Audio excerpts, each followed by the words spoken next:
always.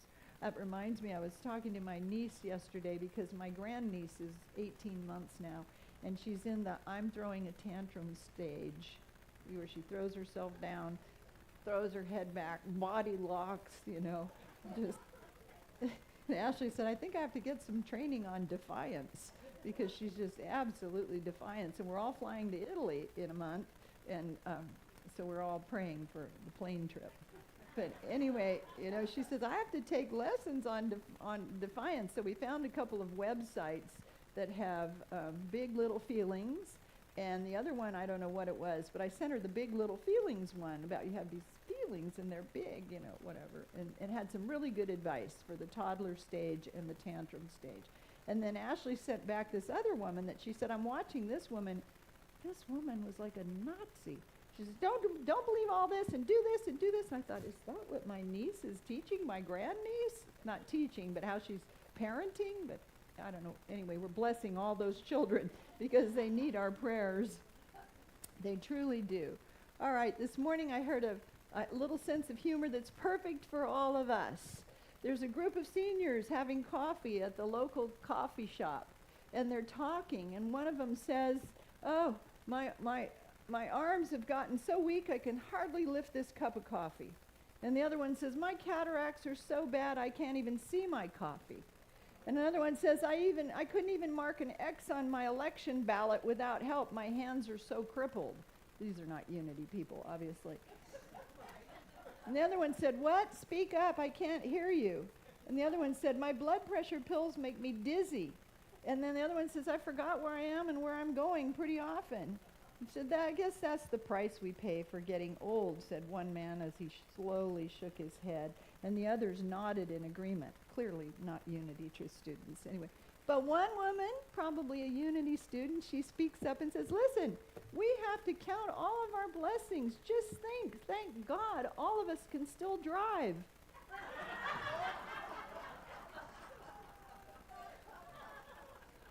Finding the positive in everything. Lordy, lordy, lordy. Lordy, lordy, lordy. All of us can still drive. I can't see, I can't hear, I can't steer. Ugh. So, both Charles and Myrtle Fillmore had birthdays in August, and usually once a year in August I do a series on the Fillmores, but we flew past that, so I'm doing that for the next, today and 2 more weeks, talking about today Myrtle Fillmore, next week Charles Fillmore, and then the 3rd week their whole legacy of what they created in Unity. You may know the story if you've been in Unity a long time, but there are new people here in our ministry who are new to Unity, and they need to know the story of Unity and how we started. But also I've thrown in some really vital truth teachings that Myrtle taught, so it won't be a boring lesson for you or a repetitive lesson. But first, starting with Myrtle's own words, first of all, let us tell you that it makes no difference what doctors have done or said. It makes no difference what the examinations and the x-rays have shown. You have placed your faith in doctors and the hospital for a sufficiently long period now. So let's forget them and turn our attention to God and study and understand His way and receive God's help. So let's forget all of that diagnosis and stuff and turn our attention to God and study God's ways and receive God's help. And in our class this morning, we talked about what a discipline of mind that is, what a mind training that is to cultivate yourself, because sometimes you can do that really easily with problem in your life, and then sometimes a bigger problem, it's harder to keep your attention turned in that direction. Those words, and many like them, were written by Myrtle Fillmore, who came to be known as the Mother of Unity. She was co-founder. I've been in Unity 50 years, and they always used to say Charles Fillmore, co-founder. And finally, some of the women finally said, what about co-founder, since Myrtle was really the one that started it? So Charles and Myrtle became co-founders of Unity. Myrtle was born Mary Caroline Page, August 6th, 1845. Do the math, that's 179 years ago, in Pagetown, Ohio. She died in 1931, but the legacy she left is keenly discerned in her words, in her prayers, and in her teachings, in her writings.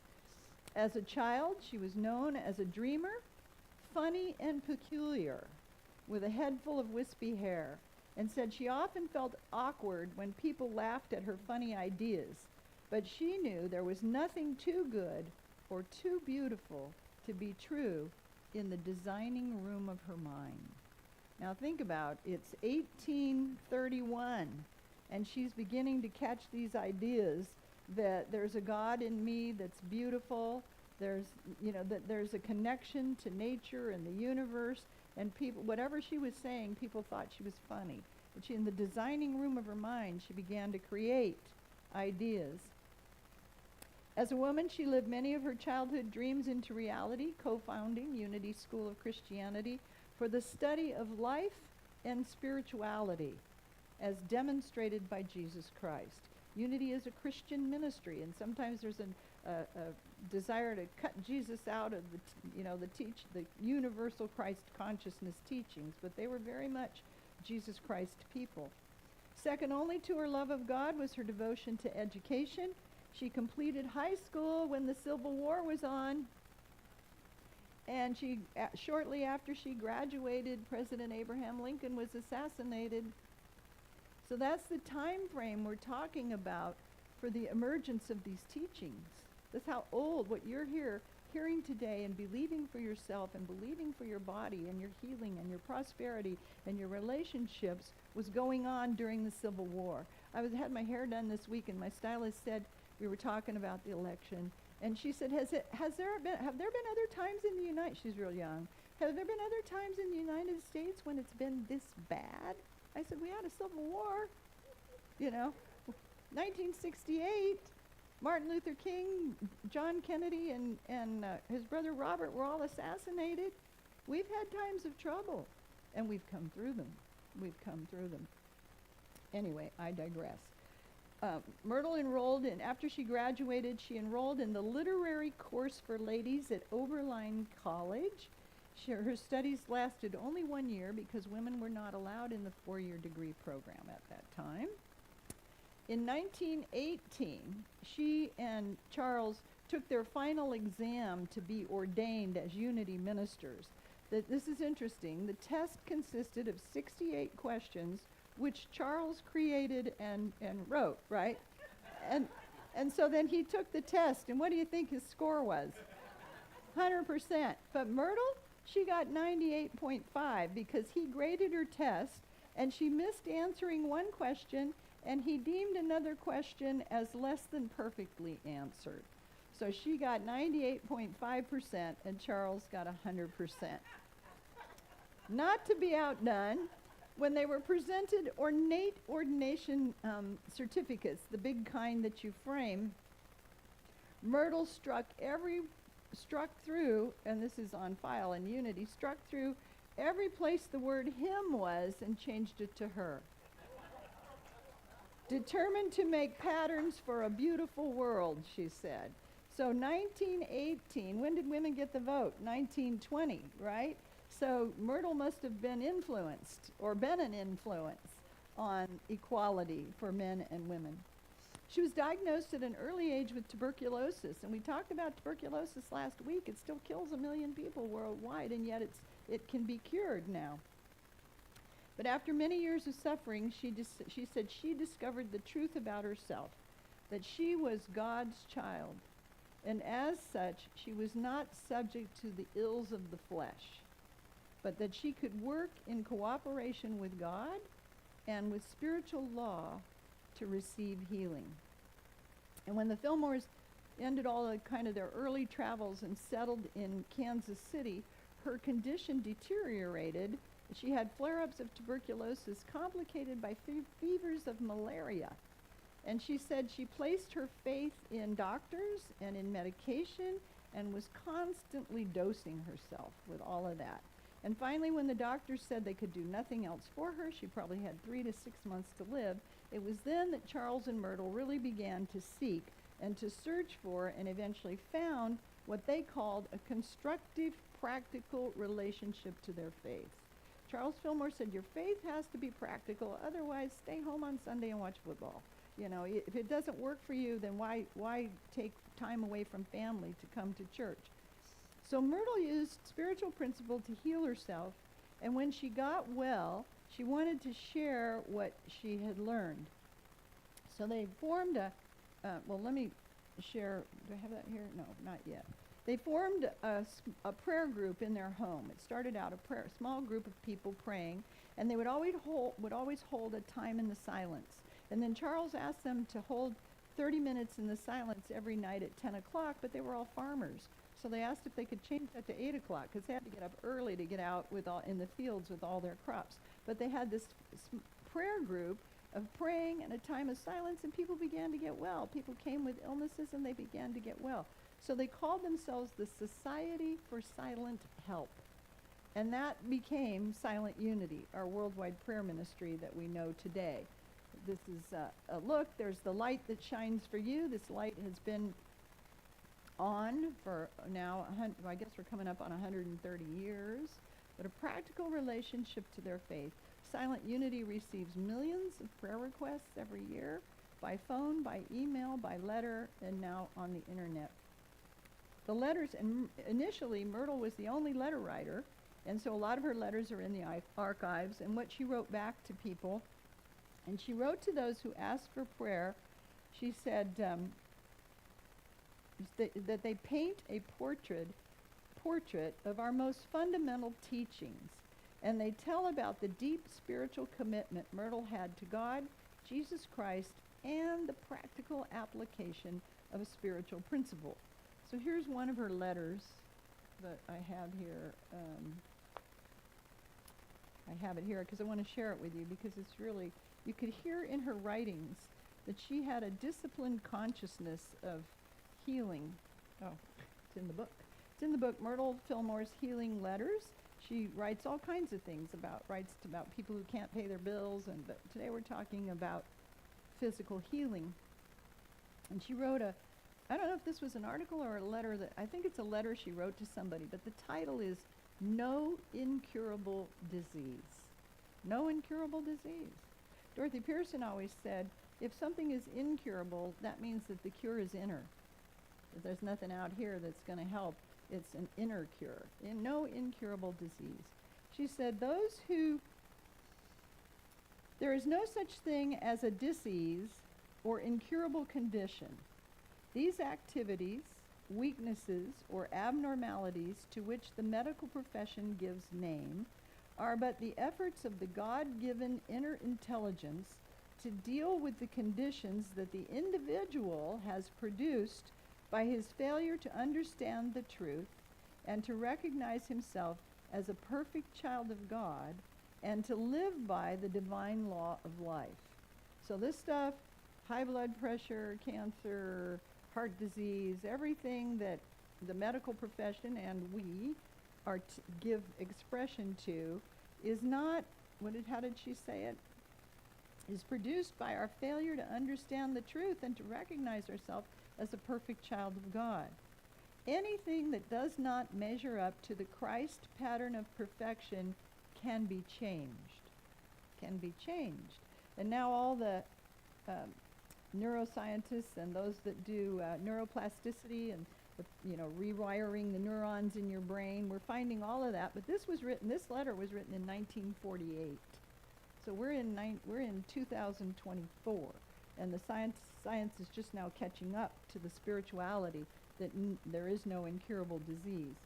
Anything that the ideas of God mind expressing in the mind of man have not produced can be dissolved into the original nothingness by the understanding and application of the power of spiritual thought and the resultant spiritual action. So when someone comes to us, she says, who's had a doctor diagnose his illness, we ask him to turn from the doctor's opinions and verdict and cease to think of the name he gave the condition that existed at the time of the examination and treatment. That's one of the first things you can do for yourself. It's not my high blood pressure, my hearing loss, my diminishing age. You can say you're having an experience of that, but don't claim it for your body. We talked about that in the class today. That's a first step you can make in disassociating yourself from what's showing up in the physical. This is the effect, and go back of that to the cause. We ask them to turn from the doctor's opinion and verdict and cease to think of the name he gave to the condition that existed at the time of the examination or the treatment. We ask him to cast out the assumption that this condition would not be changed and done away with completely, just as one would refuse to hold to or think of some unworthy, untrue thing that he might have heard spoken as he walked down the street. We have kind of a lot of that right now. There's a lot of misinformation, isn't there, going around, and so we have to discern what's really true, what's true in the truth of God. You are to begin, he is to begin, she says, at once to rejoice that he is the offspring of God, that the life and the substance of his body and the perfect pattern of that life and body are gifts from God, gifts of God, gifts that are in reality inseparably one with his own being. Life is a part of you. It's every part of you. It is God's plan, you know, she says, it is God's plan, you know, to have the creation picture forth, express his ideas, qualities, and being. It is our purpose in being here to become conscious of and to express in our lives the true pattern and qualities of our Father, Mother, God. So God created man, human being, in perfection, and it's our purpose to express that perfection and to know that relationship, that everything is God, all is God, and we were all part of that, so that we can get off track from that. But just as soon as we realign ourselves and begin to allow the flow or the quickening of the Spirit in us, we can be healed. So the Society for Silent Help. Yes, there I am. Okay, patience and persistence were the two traits Myrtle stressed most in her healing process of prayer. She knew from her own experience that healing can take time. Those are the hard ones, isn't it? You know, you have the flu and you're over it in a week.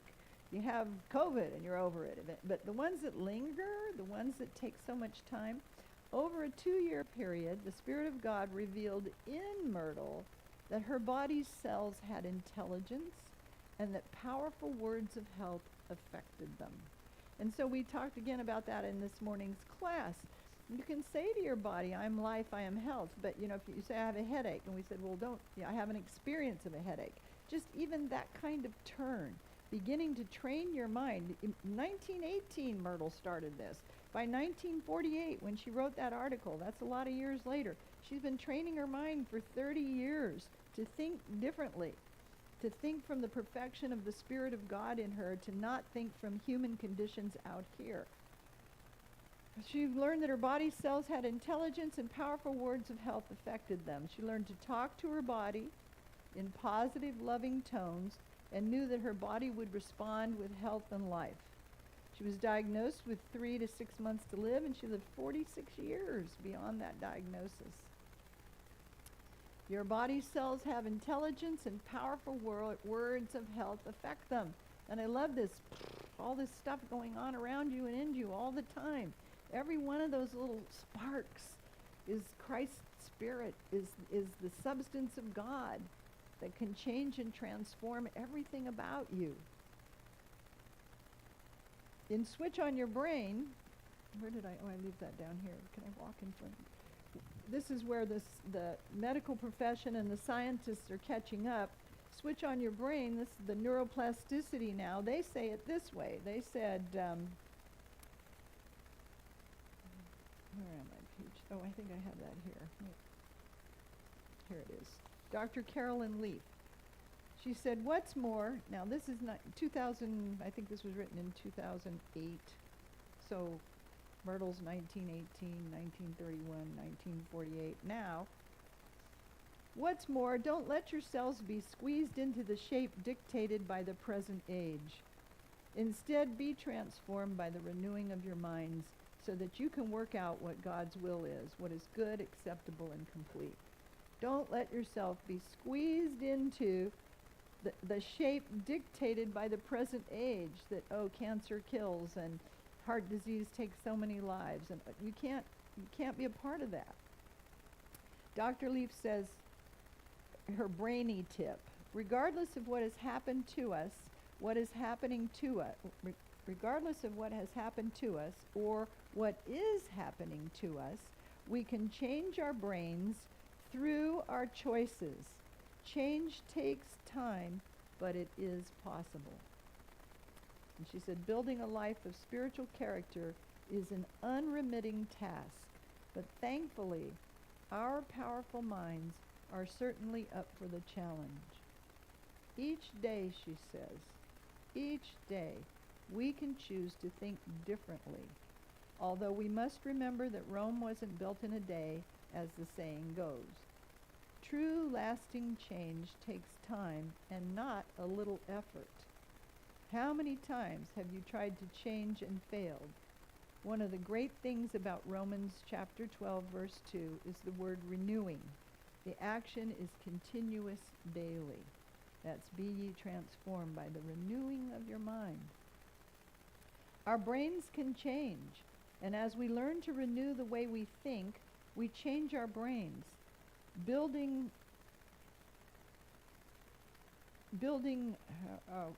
I sometimes edit these so they fit more unity teachings, and then what was I thinking there?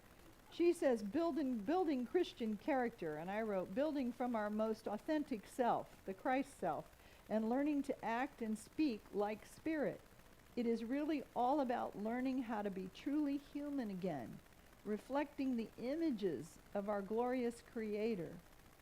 It is not instant, not just one prayer we say and voila. We are perfect in God. And each day, as we choose to follow that reality, we change the structure of our brains, a change that in turn impacts our thoughts, our words, and our actions. So this is 2000, and this is from 1918 to 1931, but it's all there for us. It's all there for us. Myrtle says, we demonstrate the law of good. Wait a minute. When letter writers complained that they had tried and prayed, and there were no results, or she said no immediate results, she understood their feelings. She didn't dismiss it. She didn't discount it. She'd taken 2 years to align herself to get well. She understood their feelings and encouraged them out of her own experience. She said, we demonstrate the law of good by holding fast to spiritual principle in spite of what appears to the limited senses. Because your senses will tell you, that cut finger, that paper cut, that's real, but it's not the perfection of you. That headache is happening, but you're having an experience of it, but it's not the perfection of the Christ in you. She shared she too had prayed most of her life, was always a religious person, yet she was sick and near death in 1880. No matter how much she prayed, she said her condition worsened. So finally she asked God, what was wrong? And the answer she received was passed along to thousands in the teachings of unity. And the answer she received, Spirit said to me, you have looked among your faults, now look among your virtues. I thought that was strange, because soon it came to me, I didn't feel as sweet and poised on the inside as I seemed outwardly. There was a disconnect, right? I began to watch and redeem my state of mind. You see that? Watch and redeem. You catch yourself thinking, I'm going to say no to that. Let your speech, Jesus said, be yea, yea, and nay, nay. I began to watch how I was thinking and talking about the health of my body and redeem it. As I gained real poise and the ability to keep my thoughts and feelings truly free, I was healed and restored to strength and normal functioning. So, our brains can change as we learn to renew the way we think. That's Dr. Carolyn Leaf. Switch on your brain every day. And I just like those two images. Maybe you've just got this, that thought process going on, or you've got a whole lot of energy around the top of your head where your thoughts are swimming. The key to Myrtle's healing was never stress the sickness, always look to the good, always look to the health, always look to life in every situation. And picture something beautiful, like this beautiful expression of nature. Never stress the illness, look to the good, look to health in every situation. The core teachings of Myrtle, I want to close with these ideas that are really extracted from what she taught. In unity we teach, we do not think of our bodies as a bundle of flesh and bones and glands and organs and blood vessels, but as a temple of the indwelling Christ Spirit. Your body is a temple of the indwelling Christ Spirit. That's pure Myrtle. We teach that to spiritualize all of your thinking is the way to permanent healing, for the body is the fruit of the mind. Again, it's that neuroplasticity where there's divine mind, and that drops in, Spirit speaks to us in ideas that drop into our mind in thought, and our brain captures the thought. It's mind as distinguished from brain. It's divine mind infusing into our brain wholeness and perfect thought. And then our brain begins to work with those thoughts, and it cascades, creates neural networks that then cascade into our physical body. You see how that goes? In unity, we teach that by educating ourselves, next one, we can learn to cleanse and heal our mind, our body, and affairs, for they are the outpicturing of what we hold in consciousness. When you look in the mirror tomorrow morning, you can say to yourself, that's what I'm holding in consciousness. I look like an outpicturing of what I'm holding in consciousness. So are you getting a few more wrinkles? Are you aging? Are you not putting your glasses on to read? What are you doing? How are you holding yourself in consciousness? Because it's an outpicturing. What you look on like on the outside is a picture of what you're holding in your mind in the inside. And that's a really good guidebook. Our bodies are guidebooks to what we're holding in consciousness. So if you have an owie in your arm, it's not metaphysical malpractice, and you say, oh, what in my consciousness brought this to me? But it's like, what, God? What's the message? How am I moving into higher spiritual truth as a result of this experience? Or how can I? When I slipped on the golf course and broke my wrist, it was right when everybody had to shelter in place for COVID. So I spent 9 weeks lying on my couch while my wrist was healing. No surgery, perfect health, perfect healing. But it was a message that I needed to slow down, that I was trying to do too much, too fast. Sometimes just the message is slow. When you have illness, the message is slow down. When you get a cold, when you get the flu, so your body is saying, slow down and let me re-strengthen your health. We teach that healing is not something that comes from any external source, that God in the midst of you is the one healing power in the universe. And then we also teach, Myrtle taught this, that healing stirs up within you the God qualities which may have been dormant, misused, or neglected. I wasn't thinking about health. I was too negative. I was too toxic. But you begin to change that, to make that U-turn, I say, with an ocean liner, not a speedboat. You begin to turn your thoughts in a new direction, and your body begins to respond. Your body begins to respond. Natalie shared in class today, a woman that had an infection, a rash from her laundry detergent. She was going to overcome that rash without changing her laundry detergent, right? But she finally she prayed and prayed and prayed, and then she finally changed her laundry detergent, because the intelligence of Spirit is downloading into us all the time. But she said the rash went away because she changed her laundry detergent, but all the prayer work she did improved her life immensely. So, you got to listen to what's going on. We teach healing stirs up within you the God qualities which have been dormant, misused, and neglected. And as you concentrate yourself, your mind, your body to God, your healing shall spring forth speedily. So in 1930, at 85 years old, Myrtle taught 4 weeks in Unity's summer school. Then she walked through the Silent Unity letter writing group and thanked the volunteers and said she was going to go home to rest. And she went home. Her property was on the Unity Village grounds and passed 3 days later in her sleep. So one more letter I'll close with, and you can receive it as if it's delivered directly from Myrtle to you, as if she's here now talking to you specifically about anything that's going on in your life. Let me see if I've got all that here. Wait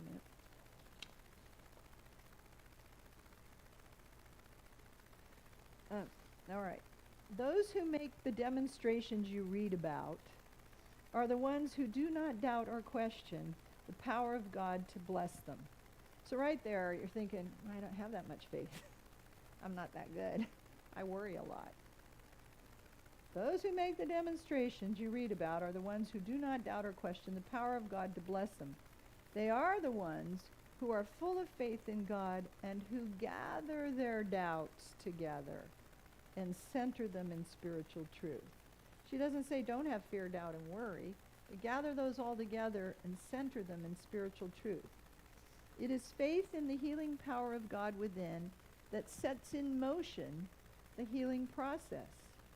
Your courageous, loving, trustful attitude of mind and heart sets up a new activity, builds a new neural network that allows the pure, harmonious flow of life, which clears up your body and gives new strength to every part. Remember, she says, that there is only one presence, and the expression of that one presence, God, in the individual consciousness, is you, your health. Remember, the opinions of doctors are daily annulled by those who work with spiritual laws. Every day we get reports from people who have proved the healing power of God.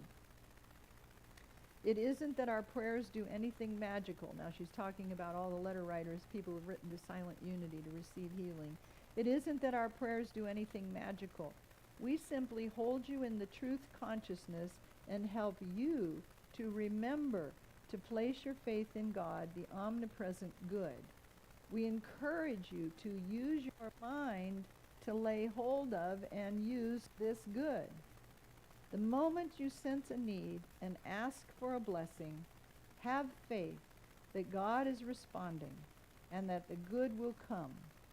The daily repetition of prayers is not necessary to reach God, but rather to hold your own mind and heart steady until the thing you require is more real to you than the appearance of anything to the contrary. There you go.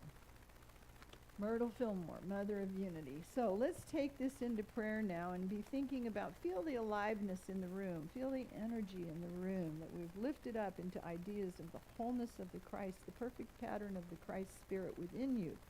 And that whether you have full faith or you have doubts and worries, it's moving in the room right now. Energetically, it's moving in and through, and you can let it, receive it, allow it. Just surrender and allow it as we take this into prayer.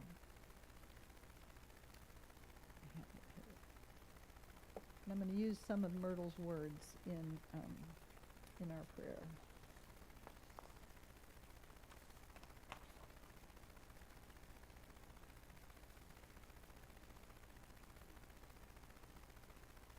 In the book of Gospel of John, 3rd John, 1st chapter, verse 2,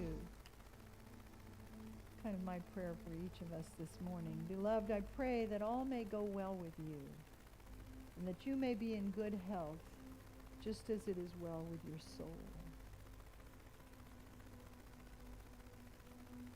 And the affirmation we'll begin with is, I have faith in the healing power of God within me. I have faith in the healing power of God within me. Let's affirm it. I have faith in the healing power of God within me.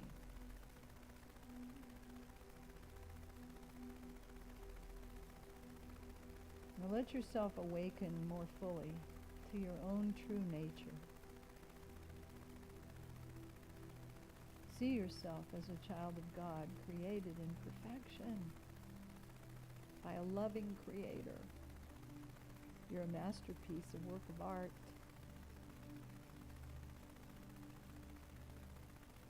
And you have all the attributes of the Creator. You are divine love. You have intelligence. You are divine wisdom. You have peace, harmony, strength, readily available to draw on.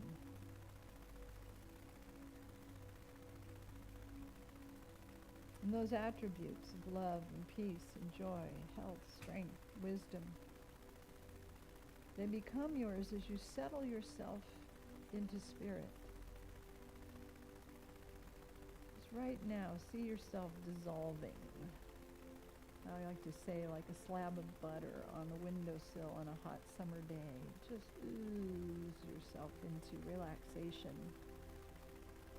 And know that you are melting into, dissolving into the oneness of God that created you.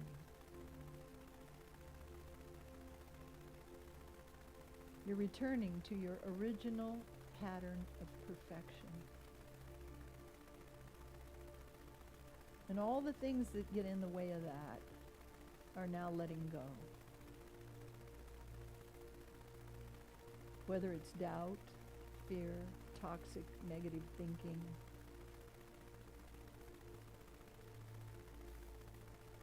You let your mind be cleansed. Let your thoughts be pure, helpful, harmonious. Know that God in you is all. And you are all in God.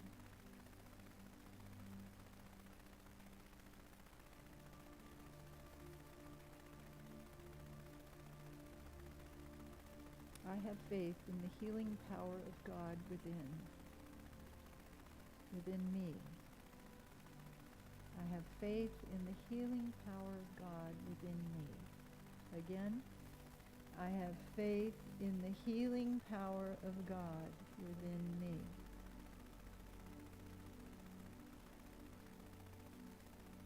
Now put all your doubts, disbelief, and worries in a little box. See yourself putting in a little cardboard box and sealing it up with packing tape, maybe the 40-pound kind that really seals the box. Just push that box off to the side. Or put it in an incinerator, or have UPS or Amazon pick it up. And just rest in the reality of your original pattern of perfection, the truth of who you are. All those worries, doubts, and fears are moving out.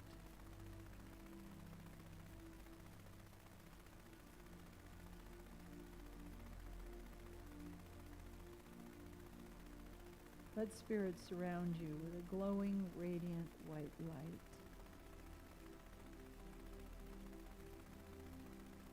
As you think about your body resting here in the chairs, your feet toward the floor, let that connect you with the earth's life energy that's below you, that you walk on every day. And let your attention move up to the top of your head, to the mind of Christ that overarches you, fills you, gives you wisdom. And let its truth fill you.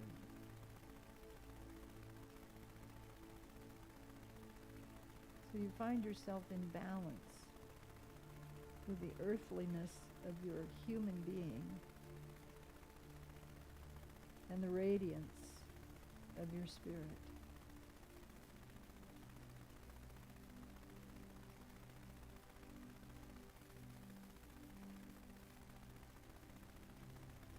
And see yourself opening more and more to your divine nature. As we said, a child of the loving Creator. You are filled with life, love, wisdom, power, strength. Your life is filled with life, love, wisdom, power, strength. All of the conditions and affairs and circumstances in your life right now are filled with life, love, wisdom, power, health, strength, harmony.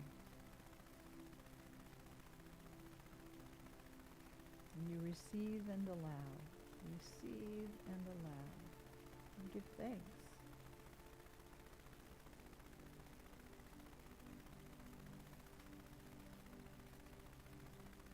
And then we let our attention turn to others, to our loved ones, family and friends. This morning we lift up Rick Wright, who needs our healing prayers, seeing the truth of his nature, that he is whole and well.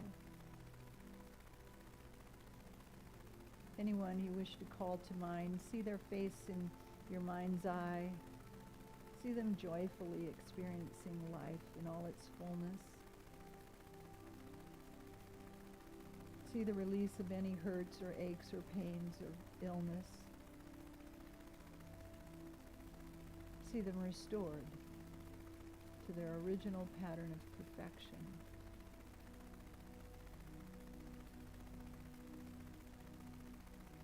And for others, we speak the word, you have faith in the healing power of God within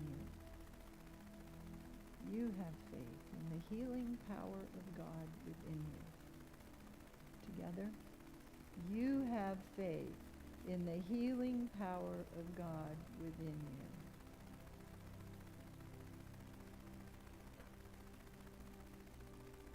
We add into our prayer time our election intention, part of the 100 days of mindful intention for our election in the United States. And our word is believing in the divine destiny of the United States of America and the preservation of liberty, security, and self-expression. We know that divine intelligence governs the destiny of our country,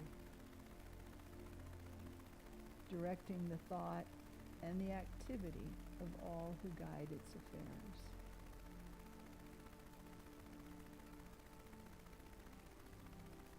Long-time unity affirmation. The forgiving love of Jesus Christ sets all nations free to fulfill their destiny in peace. And we have faith in that healing power within those countries, those conflicts, those circumstances.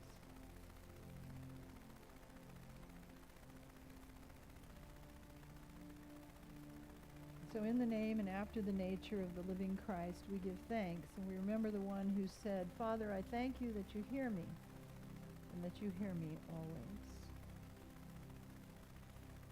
And together we all say, Amen.